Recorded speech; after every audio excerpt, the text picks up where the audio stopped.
You are listening to In Conversation with Jennie and Mark. Well, hello. Welcome to In Conversation with Jennie and Mark. I am the Reverend Mark Adams, Vicar of St Margaret's, Barking. And hello, I am the Reverend Jennie Adams, the priest in charge of Holy Trinity, Prince Consort Road, South Kensington. Hello, everyone. Hello.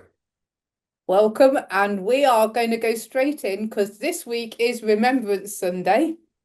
Always a difficult one, I think, don't you? It is a challenging Sunday, but it's a big Sunday for us. We have a big civic service when the great and the good come to St Margaret, so it's also an important one. Do you have to hit 11 o'clock exactly as well? We have to hit 11 o'clock in parades and all sorts of stuff. It's really good, actually. I enjoy it. But it's a challenge, and it's always a challenge to get the sermon right. So I'm looking forward to hearing your wisdom today, Jennie, about it, what we can say. Fine. Yeah, absolutely. I'm relying on you now. It's all going downhill from now on. So we are going to look at Job, and we do recognise it in the lecture reading. It says Job 19:23 to 27a. However, Mark has extended this. So we're going to look at chapter 19, verses 1 to 2 and 19 to 27. And I will read it, and then he will explain why we have extended this. Okay. Sounds good. Well, I've put it on the screen, Jennie, so read away. I'm going. Then Job answered, "How long me and break me in pieces with words? All my intimate friends abhor me, and those whom I loved have turned against me. My bones cling to my skin and to my flesh, and I have escaped by the skin of my teeth. Have pity on me, O you, my friends, for the hand of God has touched me. Why do you, like God, pursue me, never satisfied with my flesh? Oh, that my words were written down. Oh, that they were inscribed in a book. Oh, that with an iron pen and with lead they were engraved on a rock forever. For I know that my Redeemer lives, and that at the last he will stand upon the earth. And after my skin has been thus destroyed, then in my flesh I shall see God, whom I shall see on my side, and my eyes shall behold, and not another." So tell us, Mark, because there must be a reason why you've got extra verses in this. Why have I put extra verses in? Because it picks it up from verse 23, which is, of course, the really famous bit.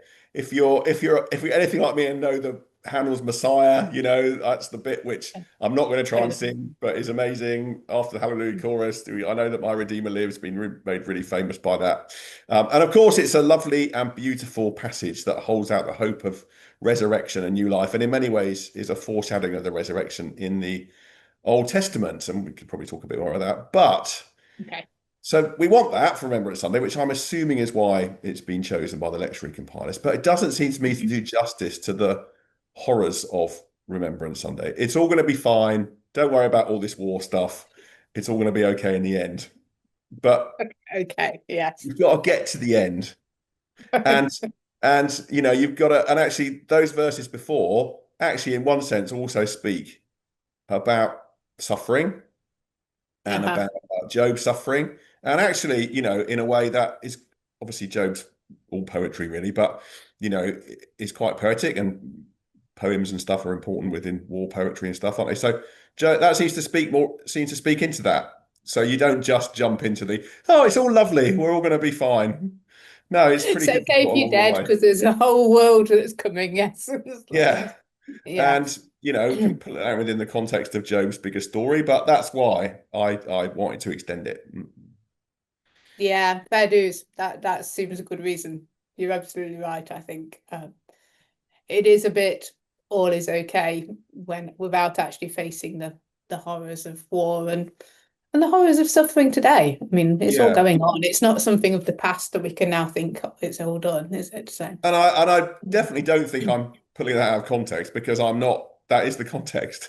No, it's exactly what it's about. Yeah. In fact, if anything, it did feel a little bit that the lecture and reading itself was out of context. Yes. It really does sit in the midst of a lot of suffering, quite a lot of moaning, but I mean, justified moaning, but quite a lot of moaning from Job. Yeah, so that's what I'm doing. I'm, Job, and then the 1 to 2 bit is just to give it a little bit of introduction. So this is if you know anything about Job, Job is in an ongoing dialogue with his scare quotes friends, who would be much better if they just shut up, really. But yes, he is having a bad time, isn't he? Job has a bad time. We could say a little bit more about that, but I don't know He how much. is having a bad time. I think we give his friends a bad press. I mean, they're not the most helpful, but they are there. They are there. They are there.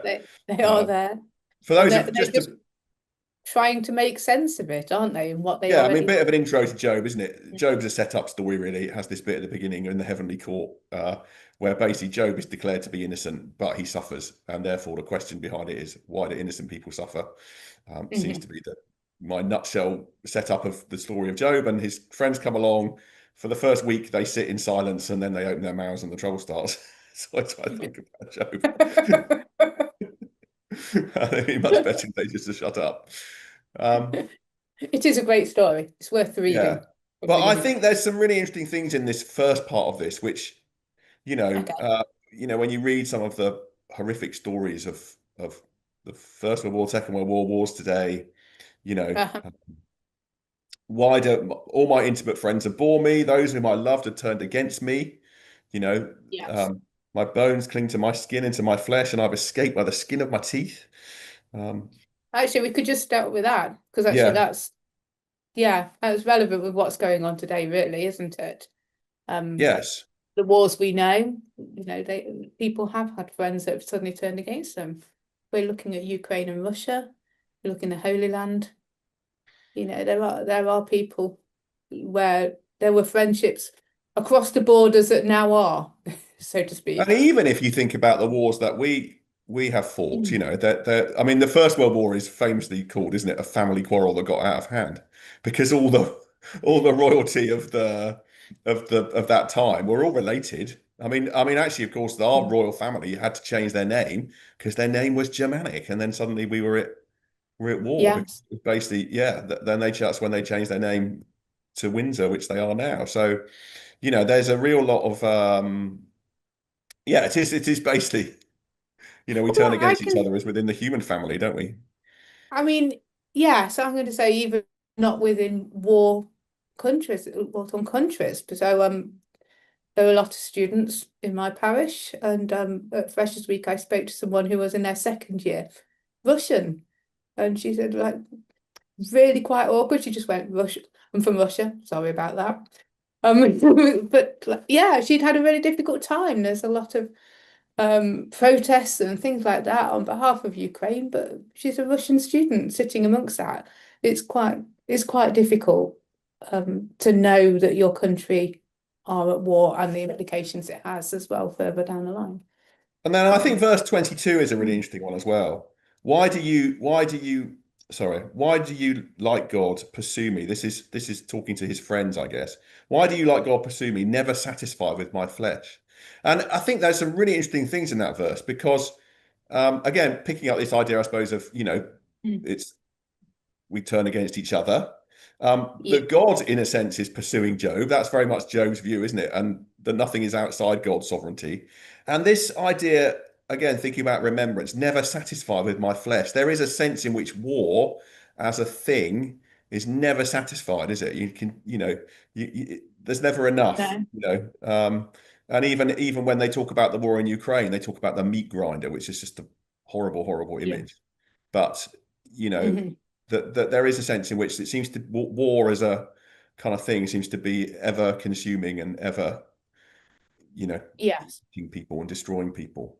Um, and yeah, I just think that's an interesting thing to reflect on in the context of remembrance. What do you think? Yeah. That That okay. I don't know how to expand on that. I think you're right. I do. Yeah, war never seems to be. But then, okay, because we are honouring the people that have given their lives and had gone to war. So the thing is, you do have to fight for peace. Um, you know, I'm not such a pacifist that I think war is never necessary. I wish it was, but I think it's idealistic. Mm. And I think peace is like love. You have to choose to love. You have to choose peace. And sometimes you have to stand up to what is wrong to gain peace. And that's pretty much how wars start, really. Um, yeah, so I mean, I think I do think that needs to be included, really. I think we can kind of go, oh, war is this terrible thing, but actually these people have been part of it and are still going on now. They're not bad people. They're fighting for their country. I think that Mm. this is. I mean, I always have found Mm. Remembrance Sunday difficult, because I often wonder what. I mean, I've been blessed Mm. in that I've been born into a time where my nation has not been at war, and I've not been conscripted into the army. Mm. I mean, I know we've had wars, right, and I'm not trying to diminish that, but not No, on the scale of 19 of the First and Second World War or whatever, when yeah. we were all conscripted in and we Mm. didn't have a choice. I'm not trying to insane that to take away the fact that people have suffered in Afghanistan and Iraq, and of course I recognise that, but and the Falklands, but yeah, how would I have reacted? And because I'm a bit of a pacifist at heart, really. There is a, but Yeah, is I it, think more so than I am, really. I more so think, than you are, I think, really, yeah, and because I mean, and that's I part of my haven't. own part of my own family background. So my grandpa, I was a stretcher bearer in the First World War, and I think I'm pretty sure he wouldn't fight. I think that's right, although I'm not quite sure about that. But yeah, I'm pretty sure that's the story. So I think.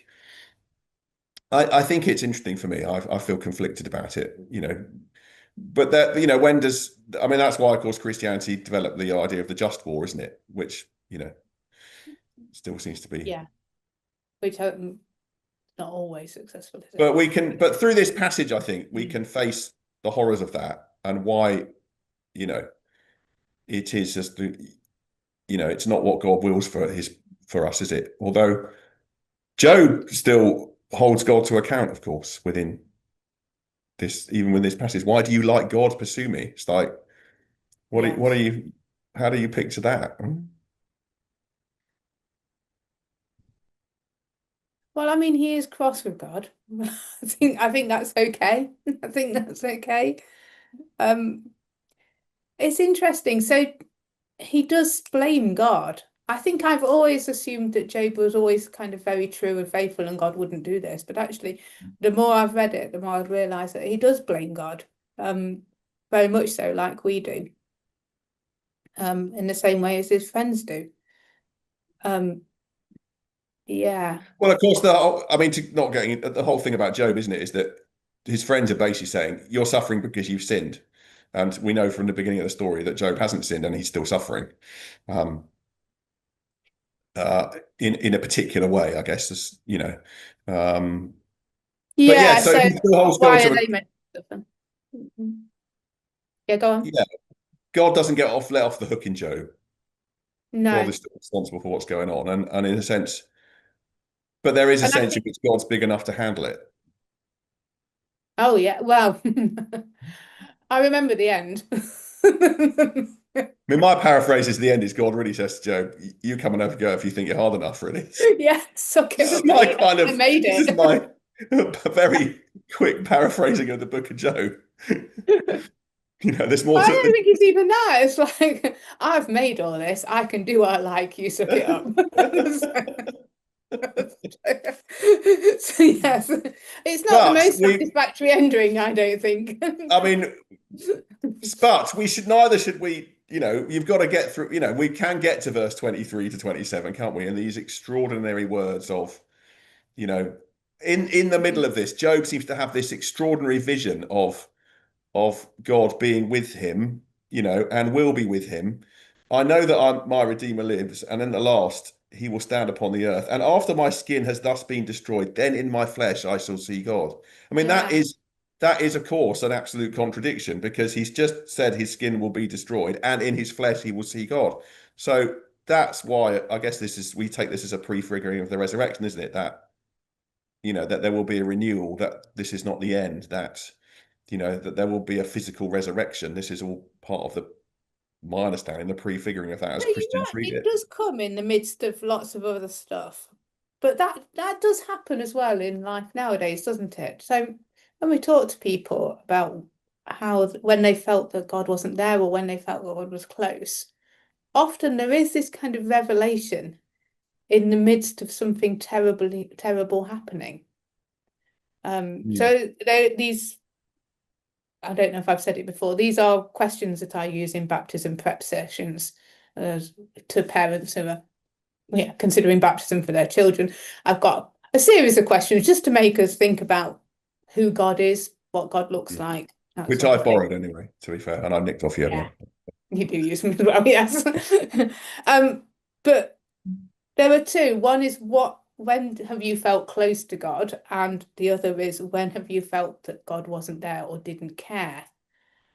And I am often struck. I always think that when have you felt close to God has an easy get out because they've all had a baby, and that's quite a spiritual experience as a mother. Um, but actually, many people don't go for that. They will tell me experiences of when they have felt God's presence in quite dire circumstances. So, in terrible illness or accidents or things like that, dangerous situations. So I think I'm just looking at that and thinking how I can connect it on Sunday, but actually, I don't think it's that unusual to have this kind of sudden moment of wisdom and recognition amongst the terrible things that are going on. Does that make sense? Yeah, I think it does. I think one of the things that I love about Job, as we've sort of said already, and I think that plays into that as well, is that you can hold these two things together. So you can hold together at the same time the fact that I've had these experiences of God, but also that I have felt when God's not there, or I don't understand what's going on, or and I suppose it's interesting, isn't it? We all have a choice, don't we? As we look at a world that's suffering, and we hear of stories of suffering, and we experience suffering ourselves. Do you say, well, okay, I can't possibly believe that God exists, as some do, and some people sort of go in a completely opposite direction. And I don't know why some of us do one and some of us do the other. But I think what I like about Job is he doesn't let God off the hook, as I've said, holds God accountable, and yet also has the hope that this isn't going to be it. There's going to be more, and that Yeah, so a you lot know, of the time it's not that he ever goes, oh, God doesn't exist. mm, He's just angry that God has let it happen. yeah, he never says that God doesn't exist. He holds God, but he holds God to account. I mean, Mm. one says it's almost like saying God doesn't exist almost lets God off the hook. That is true. That is true. Now there's a debate. So I think it's a really fascinating passage. Mhm, It's a beautiful passage. It really holds together those two sides of our human experience, of which war mhm. is a terrible it is a terrible thing, and yet we also wrestle with it, as you've said, I as a think way it's a to bring necessity, to peace. be Or honest. In this life, I think it's a sometimes necessity. you've got to fight, is what you're saying. You don't want to, but sometimes you've got to fight. I think you have to stand up for what is right, and sometimes you have to stand up for the people being oppressed. Mm, mm. Um, I think you can't take yourself out of the equation.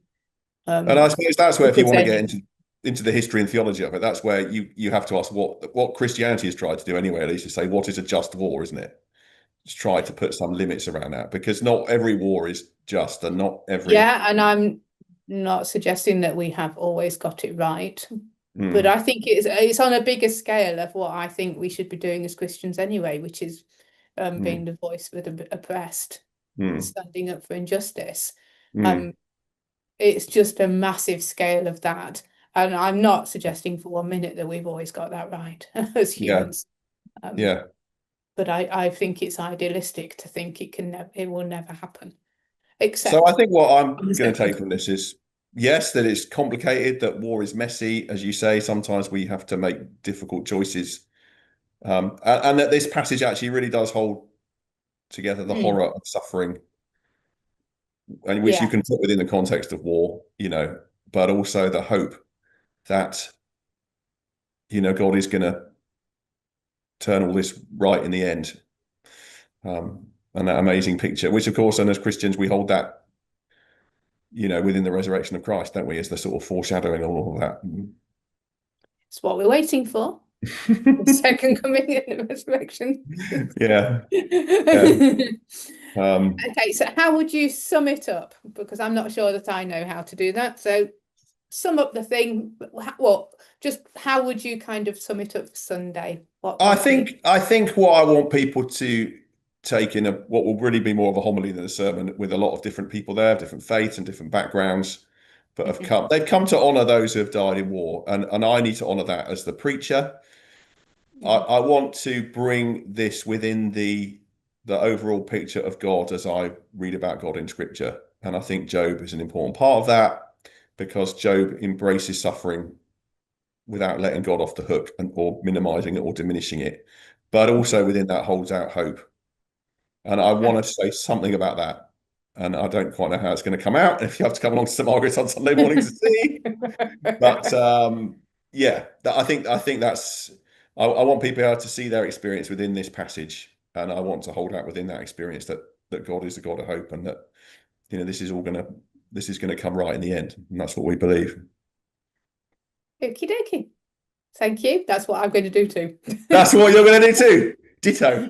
I have no idea yet. You'll have to turn up at Holy Trinity at 11:15 all the best for Remembrance, whatever it is you're doing. And thank you for listening. Okay. Thank you. And we will be back next week.